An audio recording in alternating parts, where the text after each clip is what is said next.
కడప జిల్లా కస్నూరుకు చెందిన కటికిరెడ్డి శ్రీనివాసులు రెడ్డి 2019 సెప్టెంబర్లో అనుమానాస్పద స్థితిలో మృతి చెందారు. విషపగులికలు సేవించి ఆత్మహత్య చేసుకున్నారంటూ విస్తృత ప్రచారం చేశారు. శ్రీనివాసులు రెడ్డి వివేక హత్య కేసులో అనుమానితుడు. ఈ హత్య కుట్రకు సంబంధించి వివరాలు అతనికి అతని బావ పరమేశ్వర్ రెడ్డికి ముందే తెలిసిన అనుమానాలు కూడా ఉన్నాయి. పరమేశ్వర్ రెడ్డి నార్కో అనాలిసిస్ పరీక్షలకు హాజరై తిరిగొచ్చిన కొద్ది రోజుల్లోనే శ్రీనివాసులు రెడ్డి మరణించారు.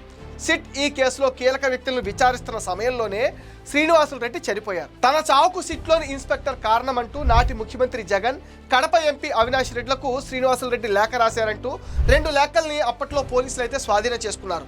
అయితే అదంతా కుట్రపూరితమేనని శ్రీనివాసులు రెడ్డి రాసినట్లు చెబుతున్న లేఖలోని దస్తూరి కూడా ఆయనది కాదన్న సందేహాలున్నాయి. శ్రీనివాసులు రెడ్డి మృతదేహంలో కాలేయానికి కిడ్నీకి మధ్య భాగంలో రక్తం ఆనవాళ్లు ఉన్నట్లుగా ఫోరెన్సిక్ నివేదిక తేల్చింది. పోలీసులు ఆ రక్తపు ఆనవాళ్లు ఏంటో దర్యాప్తు చేయకుండానే కేసుని మూసేశారు.